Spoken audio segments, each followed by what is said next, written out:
After recent events where I punched a coworker, who may be a somehow employed Daryl, I've been required to attend therapy. My session is just in a little bit, so that gives me time to play a game called Therapy with Dr. Albert Krueger. I don't know, I thought I might just provide some insight to what this whole therapy thing is going to be like. Before we get into this, I have to do a quick disclaimer, because YouTube, killing people is bad. Don't do it. There's also going to be some blood and jump scares, so continue at your own risk. So we boot up the game and ooh! If you know me, you know how much I love a good title screen. And this one? The art, the music, something that should be framed on a wall for everyone to witness. Wait, how do you frame music? Our character has no idea where they are, and before they know it, they have a medical card with their face on it. We begin our therapy and introduce ourselves. Our character is named Taylor. Good to know. The first thing we're going to do is a sanity check. Do I like math? No.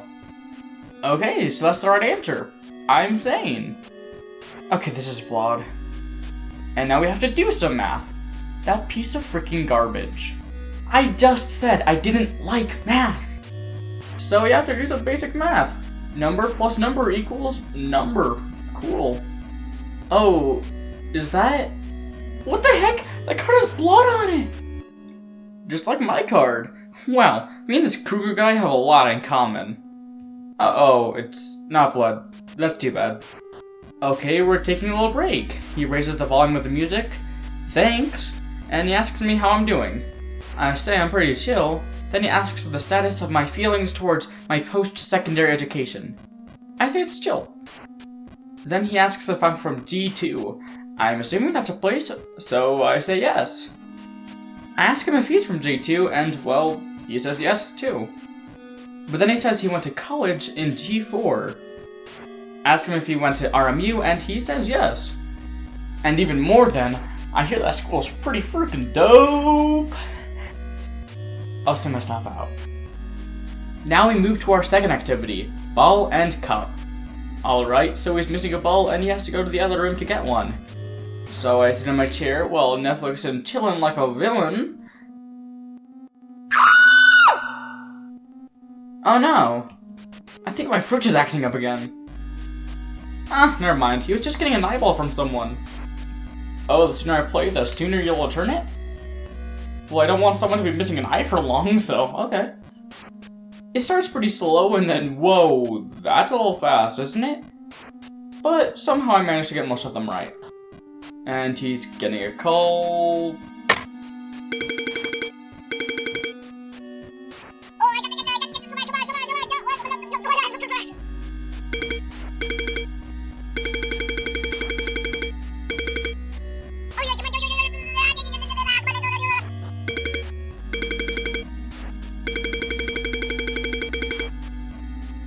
Oh yeah, I agree with you.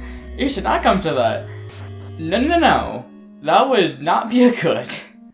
So you want to get to know me? Well, if I'm going to tell you about me, you better tell me about you. Now he wants me to close my eyes. Oh yeah, after that call, I'm definitely willing to do that. What was my family like? Well, they're very interesting, they're super nerdy, probably a bit too much. Oh, apparently they're mundane. And so is his? Okay. Every question is pretty much like this, until the last two. The first one is, if you had a magic wand, what would you change in your life? Personally, I'm content. And he says there should be less mundane people in the world. Crap. Oh no, he was just joking.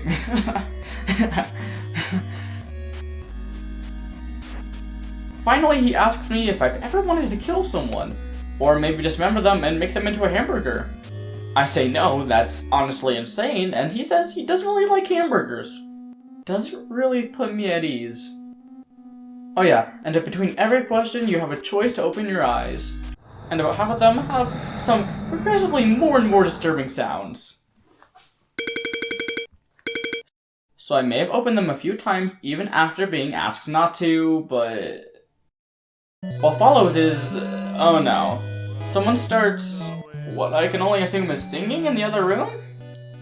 He tells me that he will take care of it, and I tell him not to kill them.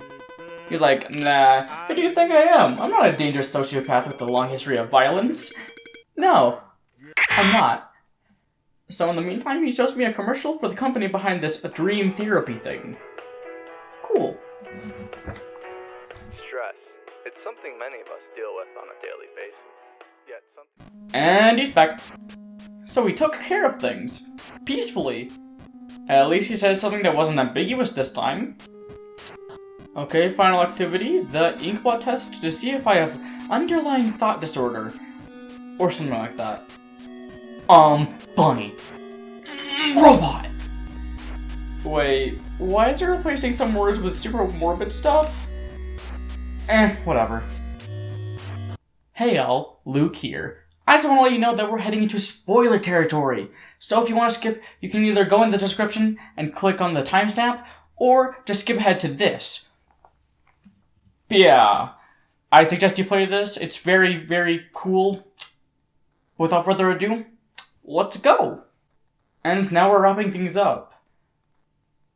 Oh, he wants me to feed the people of G2. His very hungry children. Oh, he doesn't like hamburgers. But his quote-unquote children do. Oh, it's the loophole. So that's the first ending. Taylor gives us the suggestion of being unquestionably loyal to him. Alright.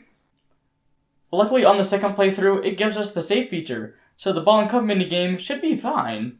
There's also altered dialogue, so your second playthrough won't be as boring. What's even funnier, in the second bad ending, there's this weird creepy video that plays instead of the freaking introductory video, but in the good ending, it's dancing skeletons. It's just dancing skeletons. Okay, let's take their suggestion and just follow all of their instructions. So close your eyes the entire time and get everything right. Boom, easy. Just finish this up, and he wanted me to become a dream eater. I'm assuming they eat dreams? Alright. But eating dreams isn't my forte, so I'm just gonna be a 90s kid and rebel. Heck yeah, listening to 9 Inch Nails and having wall chains is life. That sounds much different than a 90s kid, but... Get every math question wrong. Where's the eyeball? You're the one who lost it. Boom. Open your eyes every time.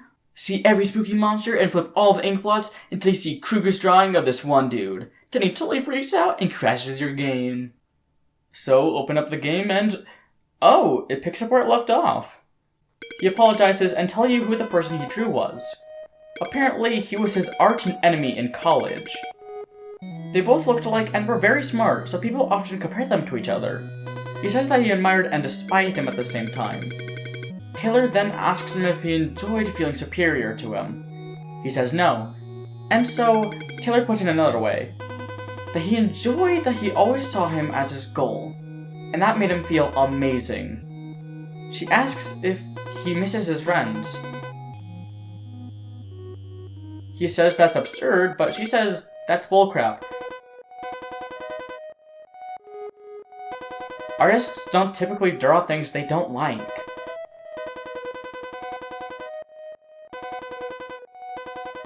She sympathizes with him and suggests he give them a call sometime. And so, it comes to a close and he says he'll consider it. He says he hopes that you can become friends, and the session ends. Finally, you wake up and find a TXT file. After the credits, it shows him calling his friend Vincent, and the final title screen is the TXT file. He left.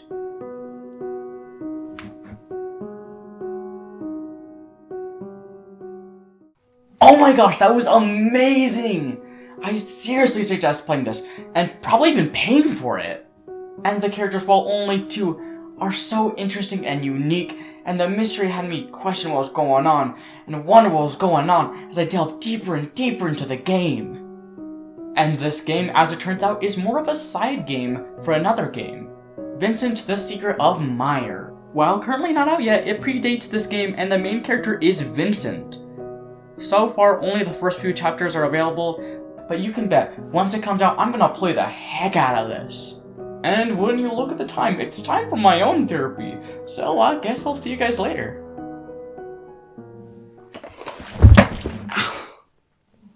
Gosh.